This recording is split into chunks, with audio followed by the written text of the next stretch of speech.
What's up, guys? Welcome to another episode of Brand Builder TV, where we want to share with you real world wisdom with people that have been there and done it and are currently doing it. And the key here is learning how to brand and market in 2020, not 2004. It's been a big shift in these last 10, 15 years. And if you don't understand that, you're going to lose, right? You're going to disappear. And that's just, that's life 101. If you can't keep up, you're going to get run over. So Jason Van Camp, very pumped. We connected on LinkedIn. Let me read you his quick bio, and then we're going to shoot it over to Jason, and he's going to give us that 30,000 foot view, and then we're going to jump right into it. Chairman at Mission Zig Zero and executive director at Warrior Rising, United States military. So you were you're ex-military? That's right. I was Green Beret most of my career. Okay, so first and foremost, thank you for your service. Thank you for saying that. Yeah, absolutely. I never served, but my dad, rest in peace, was 82nd Airborne World War II. My ex-father-in-law, rest in peace, was First Force Recon in Vietnam.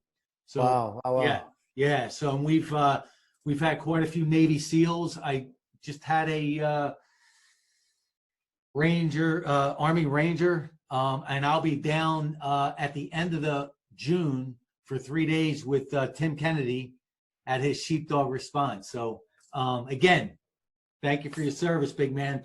And now that we did that intro, we've got the regular stuff out of the way. Give us that 30,000 foot view, man. You know, who you are, where you came from, and where you're at now. Yeah. So, you know, I grew up in Virginia, right outside Washington, D.C. My father worked for the government. My mother worked for Delta Airlines, and played a lot of sports growing up. Ended up being pretty good at football, and went to United States Military Academy at West Point to play football. Left there for 2 years to serve a Church of Jesus Christ of Latter-day Saints mission to St. Petersburg, Russia for 2 years. Came back, finished my time at West Point, joined the military, became a Ranger, and then a Green Beret. And deployed 3 times to the Middle East. Spent a year in Korea. Spent some time in Africa on some missions, and that's my career, man. I left the service in 2015. Awesome. What actually West Point? So that means you're not only physical, but you got the academic skills as well, and that's a great combination. I mean, yeah, really. It's a great place to be from, but it's not a great place to be at. You know, it's what they say at West Point. That's it. Yeah.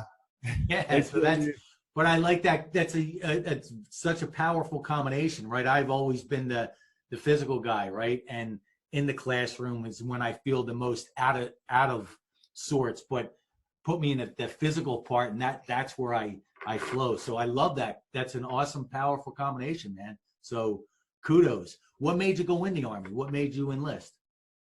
You know, I grew up pretty patriotic, and I love my country. And growing up in the D.C. area, it was always pretty clear.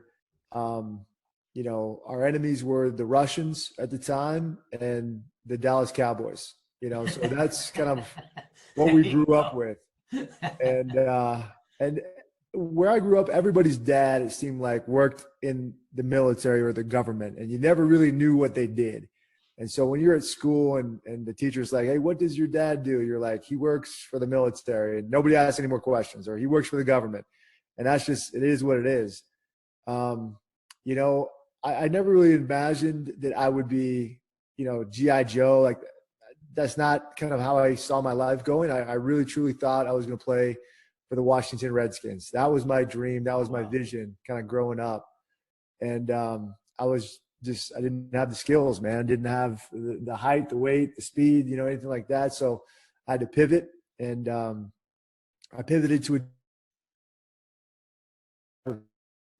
more of the United States military. Man, so how long were you in? So I was in for about 15 years, and I got out as a medical retiree. It was kind of weird. I started developing epileptic seizures. Developed a seizure disorder out of the blue. Never had it before in my life. No family history of it. We got back from a mission in Mali, Africa, and started passing out, falling down, shaking, biting my tongue, having memory loss, the whole thing happened several times. And then finally, I had one at work in front of everybody. And my boss was like, "Hey dude, like you can't deploy, you can't shoot, you can't jump, you can't even drive into work, like we're gonna have to figure this out." So I spent a few years like trying to figure out what was wrong with me. And ultimately the doctors I went to, top neurologists in the country, they're like, "Hey man, we don't know, so just take this medicine and hopefully it works out for you." And they told me they were going to retire me at that point. And I took it and left and decided to do something else with my life. Wow. So how are you doing now physically? Pretty good. I keep it under check, under control. Like I said, they don't know why this is happening to me. Like nobody was ever to give me an answer. Yeah. So it's sort of like living in a state of fear, because at any point something could happen. Yeah.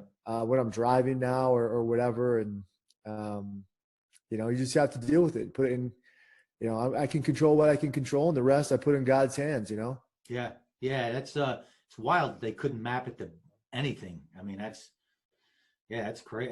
That's wild. That's probably because that's the unknown, right? So that's exactly. the scary part. And I love that you went there, because that maps back to so much of our audience, right? Is I always say it's the same recipe, just different ingredients, right? And the book, I don't have a copy of it here. My book is called Fearless is Bullshit, right? Yeah. And we're especially, I'm born and raised in the Philly, Jersey area, right? My family's from South Philly. So especially being from the East Coast, where we're from, as men, as boys, as young men, as young adults, we're conditioned to believe that if you feel fear, there must be something wrong. You must be broke, and it's a weakness. But actually, I believe, after being on this planet long enough, when I look back, fear is either your strongest propeller or your heaviest anchor. You have to decide, right, what that is, to get to the other side of that courageous part of you. So it took me a long time to realize that fear is just part of life, but how you perceive it and then how you leverage it, I think is key. So I'm sure that the Army Rangers, Green Beret, equipped you and helped you prepare for this next journey in your life. Oh, for sure it did. Like you said, fear, like it'll break some people and it will help inspire other people to break records, is kind of the quote, that I've always liked. And it's just a challenge. And if you're saying you're fearless, like you're saying, or you don't have any fear in your life, well, that's bullshit, because fear is just a challenge, man. It's just the next step. It's the next thing in your progression of becoming a stronger, more improved, better person in life. And the military was fantastic. I loved every second of it. It really prepared me in business, and unconventional thinking, and how to create something from scratch and never quit and see it through to the end. And then that's really been powerful for me, and it's been really helpful for business, especially. I believe, I have a good friend of mine, Robert Blanton, who was Force Recon for 22 years, and now he's the founder of a Warfighter Made, and they're here in Southern California. Long story short is, it's a nonprofit, and what they do is they fabricate custom vehicles for wounded vets, but they also do adrenaline weekends, right? Nice. So guys like you, right? Guys like him that really been on the front lines, when they come back, they're just missing, there's a void, right? So how I'm mapping this back to is entrepreneurship, right? Entrepreneurs, I have a saying on my wall in my office: being an entrepreneur is neither a part-time or full-time job, it's a lifestyle. And I believe that all the obstacles that come with that, right, you can map that back to your military time. And look, when you get hit, you get knocked down, you start to get back up. It's still that same adrenaline rush, right? It's still that same type of feeling. It might not be identical to what you experienced overseas, but it's as close as you're going to get, right, to that real life Rocky, right? That cut me, Mick, cut me. Let me get back out there. You know, let me get off the stool and get back out there and start swinging again. Give us a little bit of background on your entrepreneurial journey. Yeah, no worries. I couldn't agree more. It's sort of like muscle memory. You know, when you get knocked down, instead of feeling sorry for yourself and staying down, it's kind of like, hey, I've been here before. I know what to do now. I can get right back up. And you know what? I enjoy it now. I enjoy getting knocked down. Hit me down. Hit me so hard that you're going to try to make me stay down. I want you to continue to push me and see what my limits are. I dare you. I dare you. Yeah. So I couldn't agree more. It's a great analogy. My entrepreneurial journey started when I left the service, and I thought, you know, what am I going to do with myself? Now what? And I think all the military veterans ask themselves the same question. Now what am I going to do? And I started a company called Mission Zig Zero because I went and got my MBA. And as part of the MBA program, they give you a chance to kind of compete against other people for a business. And I looked around and I saw plenty of my friends that had left the service and otherwise that were starting businesses, and they were all very successful. Some guys were making millions of dollars. And I was like, well, hell, if they can do it, I can do it too. And I thought, what would I do? And I looked back and I said, you know, I'm pretty passionate about people, about the people I served with, my commanders, my peers, my subordinates, my team, you know, and I'm pretty knowledgeable about leadership. I mean, hell, I was at West Point and military, special forces, combat, the whole thing. I know a lot about that and about teams. What if I created a company that combined all of the knowledge and the power and the skills of these individuals that I really look up to in the military and so forth? I mean, Medal of Honor recipients, commanders that were just the best leaders I've ever met in my life. And we went to professional sports teams and we taught them how to become better teams and better leaders and so forth. And so that's what we did. I got together with a number of guys and I said, hey, what do you say we start this company? And they agreed, and we did. Interestingly enough, I cold called NFL teams one by one alphabetically, and finally we got to the New York Jets, and they gave us a chance to go up and pitch to them. And we did. That was my first ever pitch. And they told me before I went in there, they're like, hey, man, you're not going to get this. Just so you know, we're just doing this as a favor to you to get some practice or whatever. And you seem like a good guy, and we're with the military. And, you know, and we crushed. Whatever works, man. You know, we crushed the interview and or the presentation. And then they're like, listen, man, like, we didn't expect this, but congratulations. You got the contract for the entire year. And so that was our first ever client, our first ever presentation. And from there, we've worked with 13 NFL teams and branched out into Major League Baseball and worked with corporate clients as well. What do you do? So give us, so tell us what you do. Cause I mean, that's just, again, and I want to also, let's circle back once you share with that, because I want to get into the nitty gritty, right? With that, taking that first step and just picking that phone up and cold call them. But let's share with us what you actually do. So Mission Zig Zero is my for-profit company, you know, and what we do is we help people get comfortable being uncomfortable. And we do that by doing keynote presentations by my veterans. And I've got guys like Medal of Honor recipient, Flo Groberg, Medal of Honor recipient, Leroy Petrie, Nate Boyer, my business partner, one of my closest friends, Green Beret, Texas Longhorn football player, NFL Seattle Seahawk. You know, I've got Joey Jones, who's a Fox News analyst. He's a double amputee Marine, and unbelievable military guys, Green Berets, Navy SEALs, Delta Force guys, CIA, FBI guys. They have really interesting experiences and stories and leadership vignettes. And I have scientists, PhDs, researchers, experts that come in and translate those experiences into relatable and digestible action items. So they provide workshops, you know, for our clients. So it's not just, hey, we're going to inspire you for 20 minutes or 30 minutes and you're going to be fired up for a day or a week. And we want to really help you improve long-term. Tell us that. We have custom programs. So for clients that have unique challenges, we provide unique solutions, and sometimes that's a team building or a corporate retreat or a executive coaching sort of thing. So that's what Mission 60 does. Awesome, man. Awesome.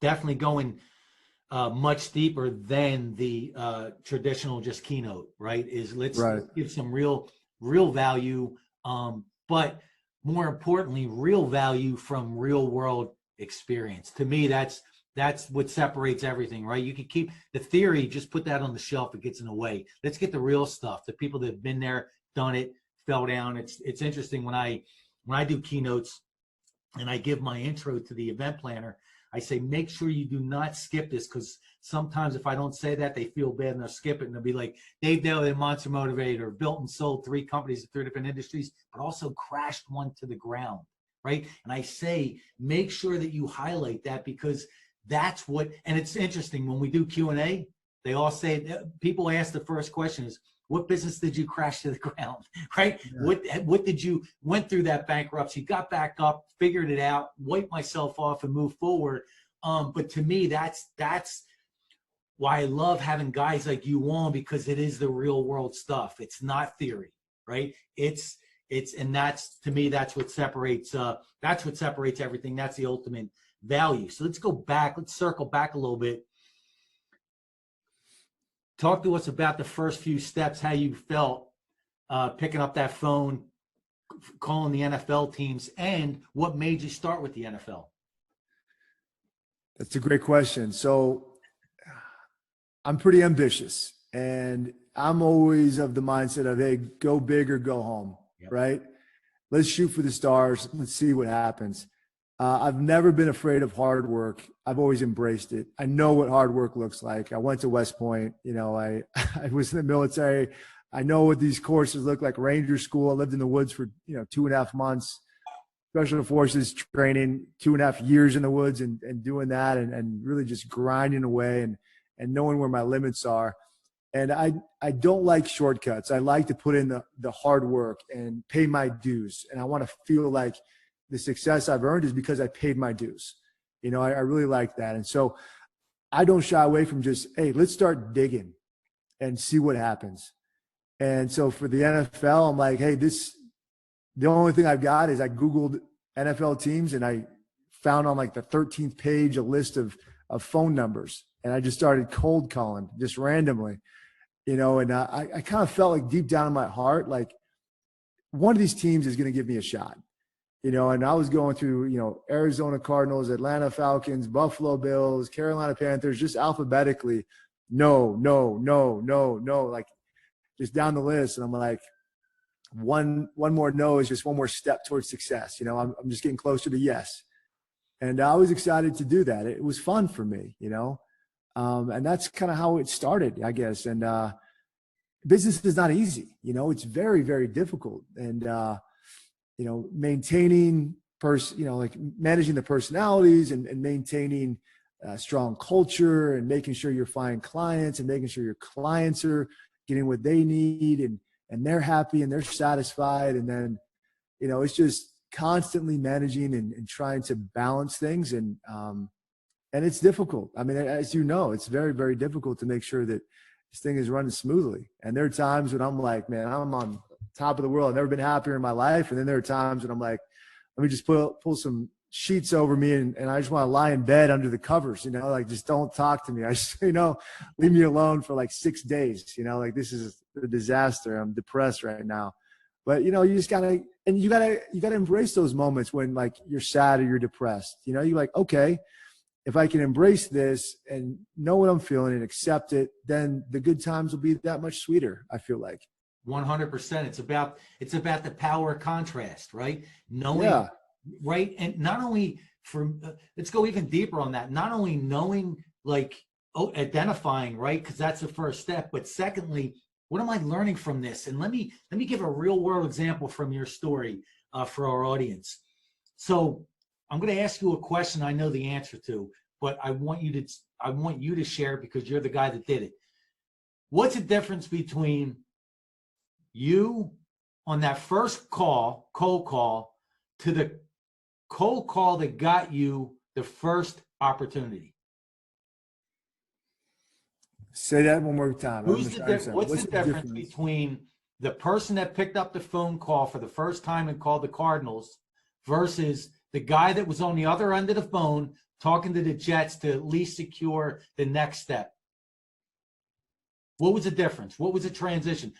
In other words, how much of a difference was that 30-second pitch, right?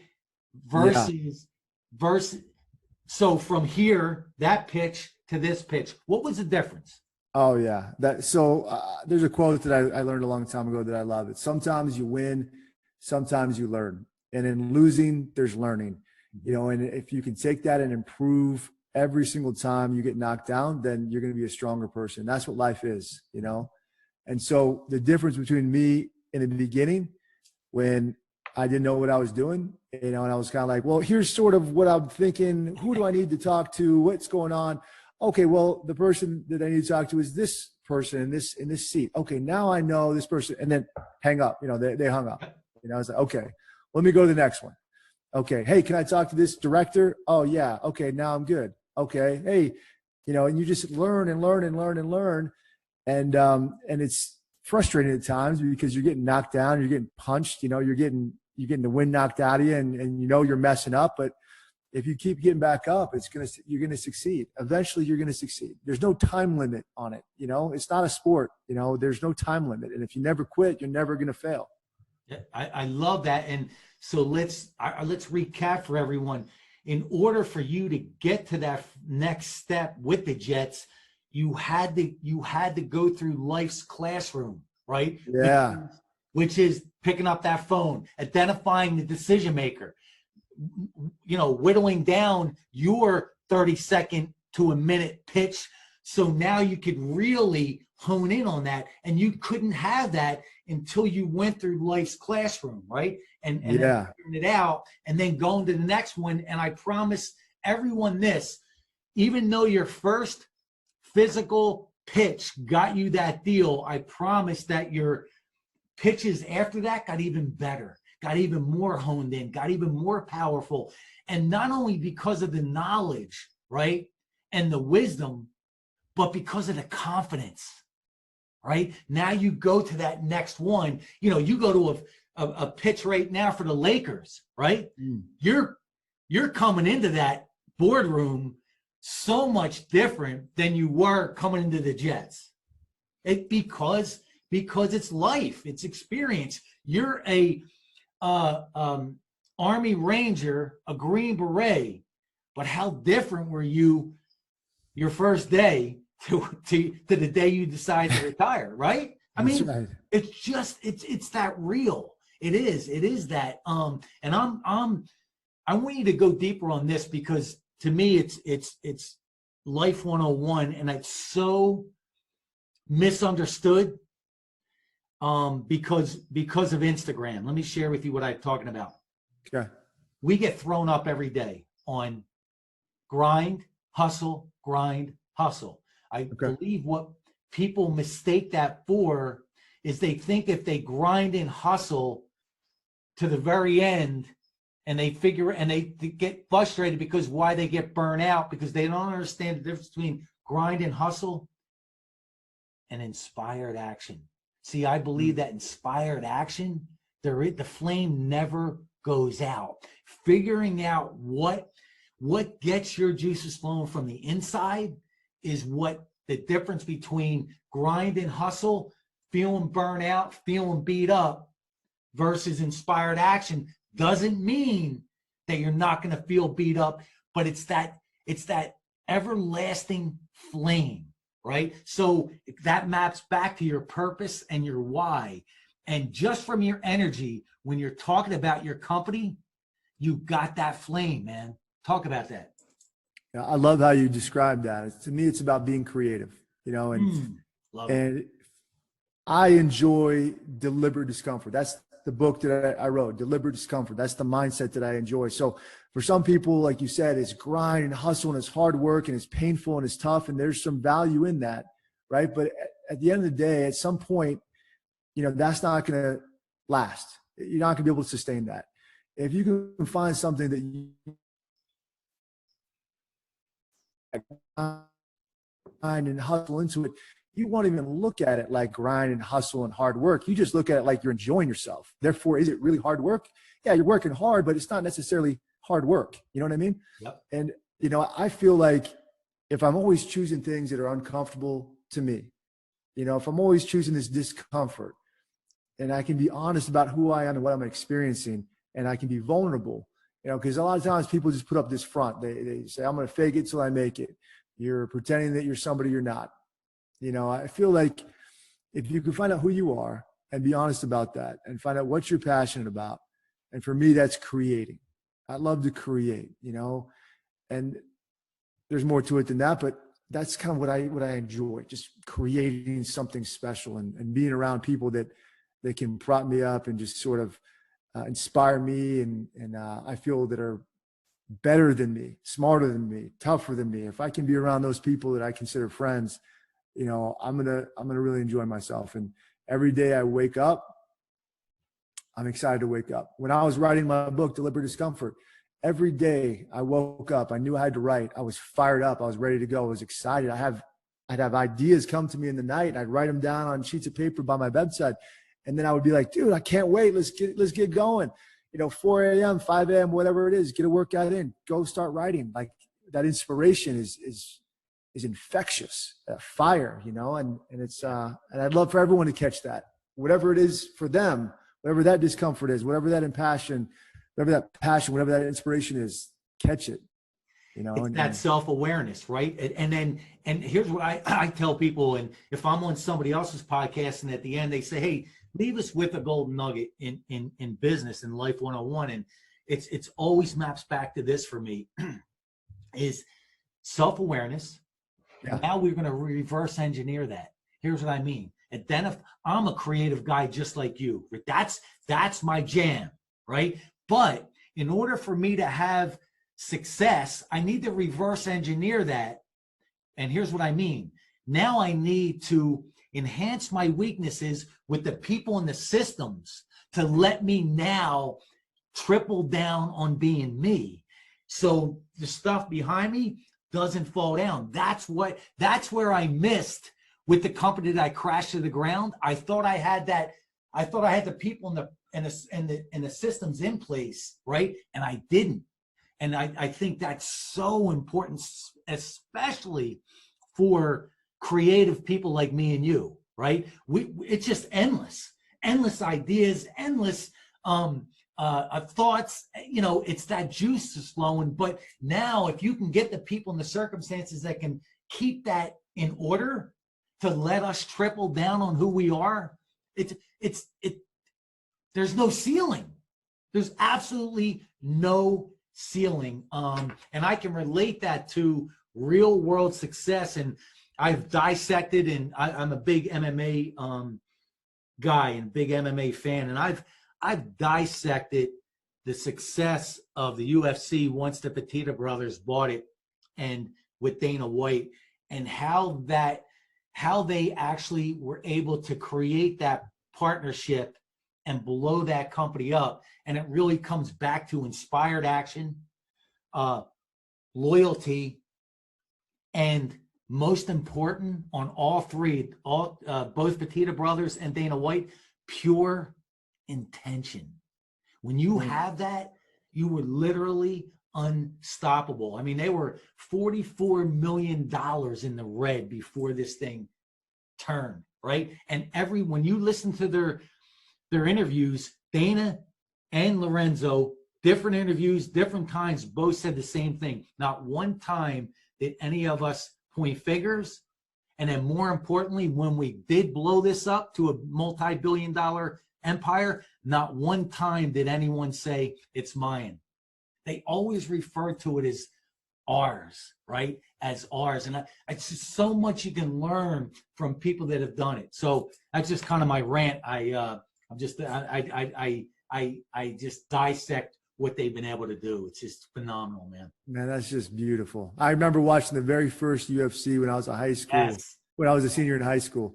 And to see where it is now, man, that's just special. And hear that story. I didn't know the background that you just described. That's inspirational, man. You ready? So it gets even better. So now they buy it for $2 million. Dana White has 10%, and then the two brothers who own station casinos in already are billionaires, own the rest. So the attorneys come to Lorenzo and say, listen, you and your brother are 50-50 partners.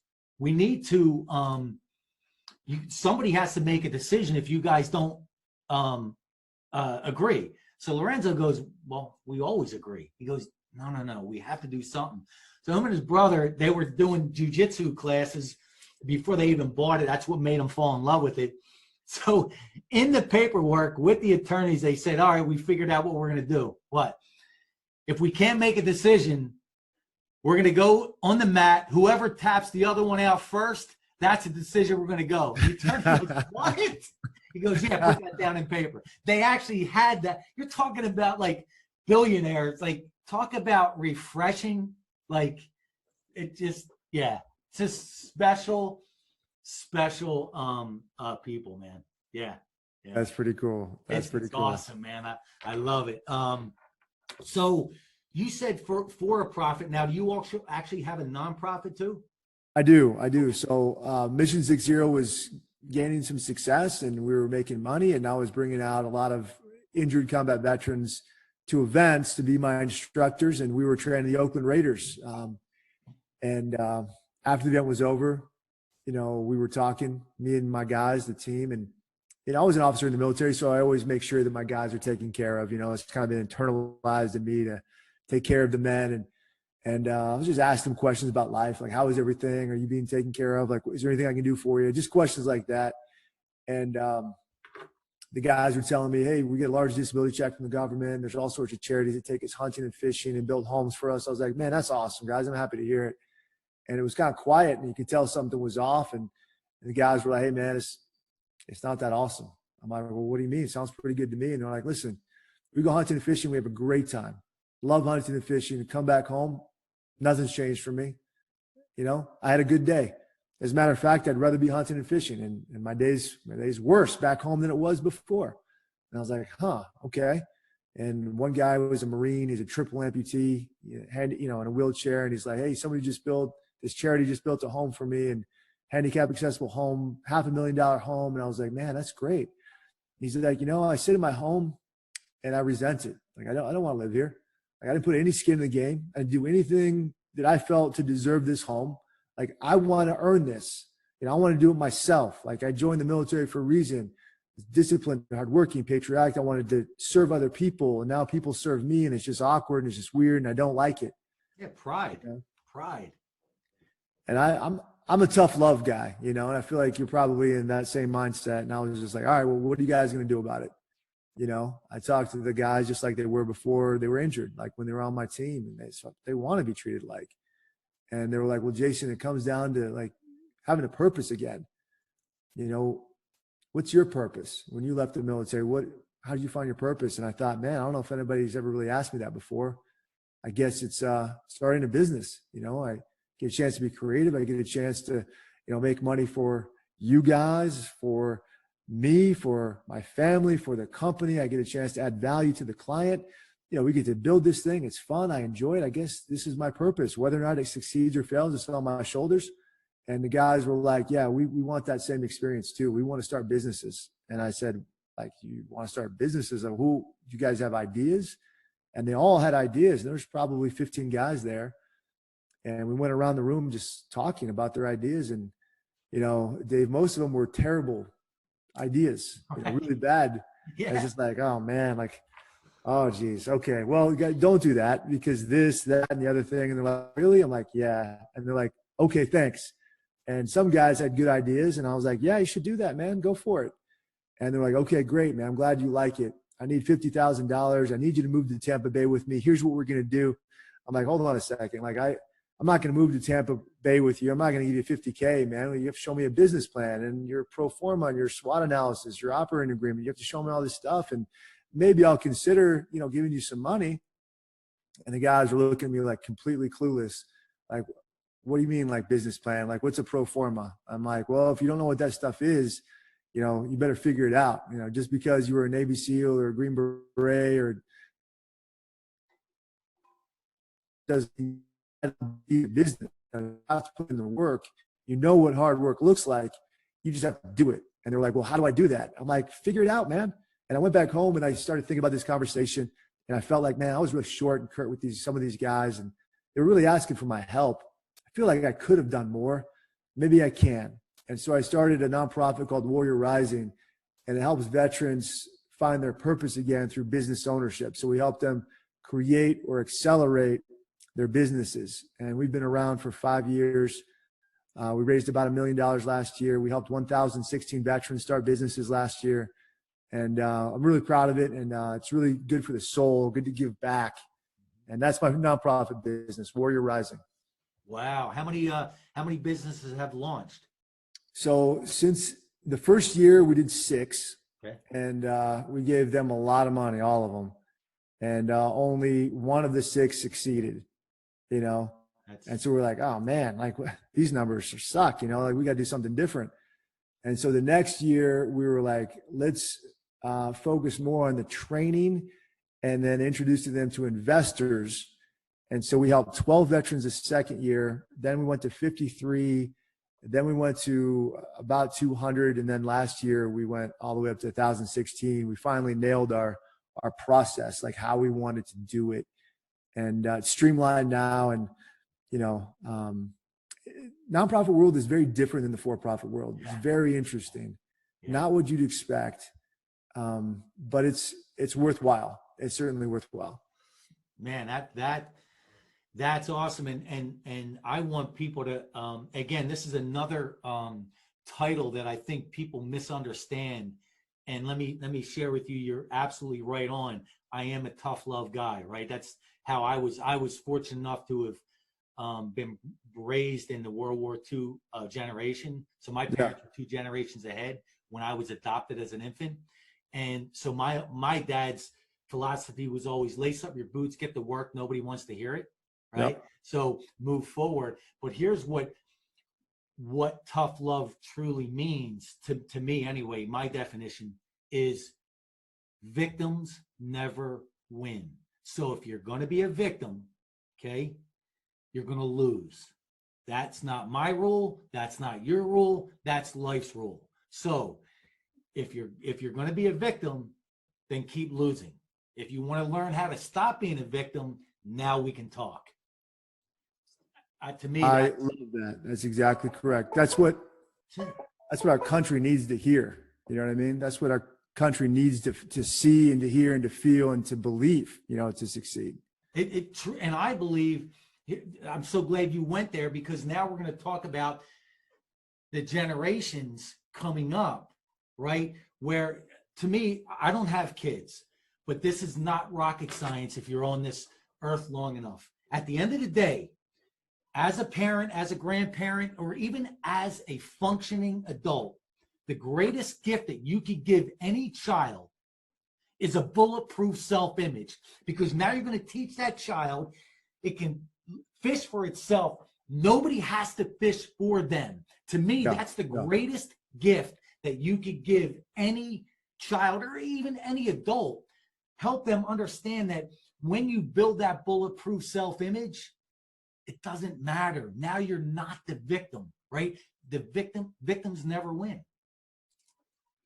So I couldn't agree with you more. We believe in that same exact mindset, you know, at Mission Zig Zero and Warrior Rising, especially Warrior Rising, where we say, listen, you know, charity, the only true charity is education, you know, because I'm not going to be here 24/7. I can't help you all the time. You're going to have to help yourself. So, hey, let's teach you how to fish rather than give you a fish, you know, and that goes along with what you're saying. Yeah. You know, it's like, let's help you become sustainable and self-sufficient. That's the way to do it. That's it. And if we go even deeper on what you just said, let's identify, do you even want that? Like, in other words, if someone on the other side of that table says, well, I want you, Jason, to be there 24/7. Okay, now let's back up a second and address that issue, because we ain't getting past anything until we can figure out why it is you even want that. Instead of saying, you know what? I know you're not going to be there 24/7. I don't want you to be there 24/7. I don't need you to be there 24/7. Here's what we're going to do. You know, it's that picking up the phone, calling the Cardinals, right? Nobody told you that it was a dumb idea, right? Nobody told you that you're never going to win that way. It didn't matter. You're going to pick that phone up. You're going to pick that phone up and figure this out. And Yes. so I love that. And I love the synergy of both companies, man. I think that's phenomenal, man. It's and being able to give back from that real world wisdom, man. I mean, it's just because you bring a lot to the table, and I almost get the feeling that you don't even see how much you bring to the table. And let me share this with you, man. Okay. You bring, and you tell me, I believe I'm right on here from a little bit that you just shared. You bring the athletic mindset along with the military mindset, right? Now, when you marry that, that's the perfect entrepreneurial mindset, because so much goes back to, we can relate life into sports, right? We can, you have to get to that next level and earn it in order to reap those rewards. So I love that you bring both of those real world mindsets to the entrepreneurial world, and then also the nonprofit, which still is the entrepreneurial world, just again different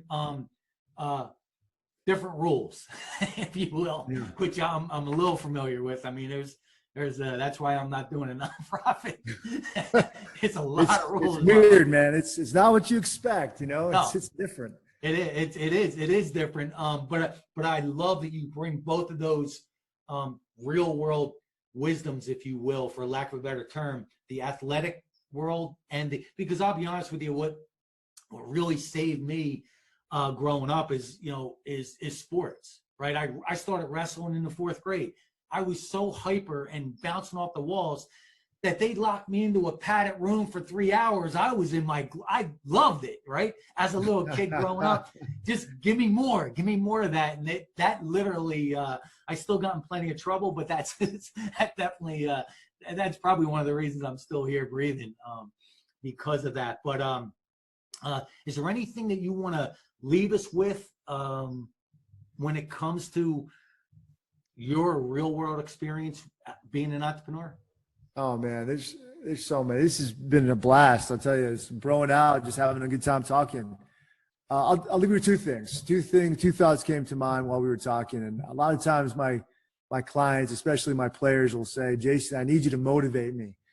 And I'm telling them, I can't motivate you. I can only inspire you to motivate yourself, because I'm not going to be here 24/7.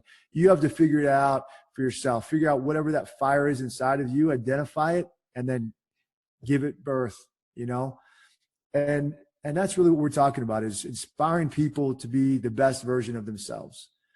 And you said something earlier, said, when you go on podcasts, people will say, hey, Dave, give me one nugget. What's one thing I can do? Well, I look at it like this. I look at it like the deliberate discomfort mindset. Some people would tell you, wake up at 4 a.m. and go to the gym. Okay, well, that's great. If that's hard for you, do it. If it's not, do something else. Like for me, for example, like it's not hard to wake up at 3:30, 4 o'clock in the morning to go to the gym. I've done it essentially my whole life. I'm used to it. I've got muscle memory. I've got experience. It's not hard for me. Other people would tell you, go make your bed in the morning. That's hard. You should do that. Okay, well, I went to West Point and we did that every single day, 7 days a week. Right. We had to make sure that the bed, not even a quarter could bounce on the bed. A quarter had to bounce on the bed is what I'm saying. It's not hard for me. I do it every morning, So what's hard for you? Some people will say, hey, take cold showers in the morning. Okay, great. Well, I lived in Russia. They turn off the cold water in April. They turn off the hot water in April and they turn it back on in October. So I had to take cold showers for 2 years for most of the year. That's not hard for me. If it's hard for you, figure it out. And so the one nugget I'll leave for you is this: find out what's hard for you, find out what your deliberate discomfort is, and do that. And if you do that, you'll become stronger, you'll improve, you'll become a better person.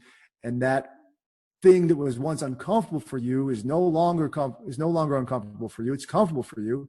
And then move on to the next discomfort. And I'll leave that with you. Love that, man. I love that. because I what you just talked about, I can relate to, because I do wake up between 4 and 6 with no alarm forever, right? It's been my world 7 days a week, right? And the gym is part of my monster momentum morning. But I love that. And also to just highlight what you just said, so people truly understand how real that is on the flip side of that, you figured out that you were uncomfortable picking that phone up, calling the Cardinals. Right. Yeah. So in other words, you just reeled off what you were comfortable with, and 90% of the masses out there aren't, but you also identified what you were uncomfortable with and tripled down on that, right? And said, this is what I'm doing. So guys, understand that he's walking the walk. And I want everyone to understand that and highlight those wins that you created to get to where you're at, man. And listen, man, you got a bunch of businesses going. So I want to honestly thank you for taking the time, man. And I'm really glad that we connected. Carte blanche, brother. You ever want to share thoughts, promote anything, carte blanche, just give me a holler and we'll get you on the show. And yeah, man, absolutely, my brother. And anything that we could do on our side to help promote, anything you got going on, you feel free, dude. Reach out. Man, that's a hell of an offer. Thank you for that. You know, I'll take you up on something that we've got going on in the next couple of weeks. We've got our ebook launch on Sunday, the 24th. So if you could help us kind of market deliberate discomfort and ebook and everything, that would be much appreciated. That would be fantastic. Thank you. Absolutely. So send us any links, anything that you have with some dates, and we'll get it out there on our platforms, my man. And like I said, anything you got coming up, reach out, man. We'll get you back on, because I love the energy, brother. This was fun. I appreciate it. Yeah, man. That was a good show for everybody. It was awesome, dude, because it was real. And you know, our whole thing is real, raw, and live, man. You can't beat it. That's a trifecta in life. Real, raw, and live, and keep it that way. Guys, thank you so much for checking out our episode. Go onto our YouTube channel, check it out, like, subscribe, you know the whole routine, man. If you're getting value from this, blast it out there, take notes, and at the end of the day, just take that first step, man. Don't worry about it. Just keep taking that first step, take that next step, and you're going to figure out how to get up that ladder at the end of the day. So we're keeping it real, raw, and live. Again, thank you for taking the time. And guys, get it out there, get the word out there. And if anybody knows anybody to be a great guest on the show, feel free to shoot me a message. As always, we do it one way around here, Monster Motivator style, baby.